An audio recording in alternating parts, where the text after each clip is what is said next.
बहादुर शेरनी ने मरियम नवाज के मुंह पर जूता दे मारा। लंदन पहुंचने पर मरियम नवाज पर जूते से हमला। मरियम नवाज की लंदन में तारीखी चित्रोल कर दी गई। सर्जरी के बहाने लंदन पहुंचने वाली मरियम नवाज ने अपनी बच्ची कुची इज्जत भी गवा दी। क्या है पूरी खबर, इस हवाले से आपको वीडियो भी दिखाने वाले हैं, लेकिन इससे पहले आपको ये भी बता दें कि मरियम नवाज ने जैसे ही एयरपोर्ट पर लैंड किया, इनकी तवाज़ो अवाम की तरफ से भरपूर गालियों से की गई, जिसकी वीडियोस सोशल मीडिया पर तेजी से वायरल हो रही हैं। इन्हीं में से एक आप ये वीडियो मुलाहिजा करें।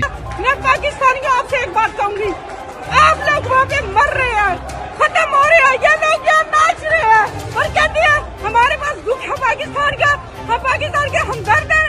किस लिए, किस तरह से हमदर्द है?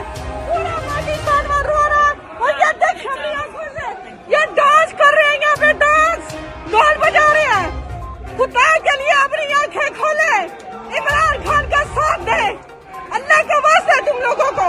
दोस्तों, इस हवाले से अपनी राय का इज़हार कमेंट सेक्शन में दे। वीडियो अच्छी लगे तो लाइक करें और इस चैनल को सब्सक्राइब करें।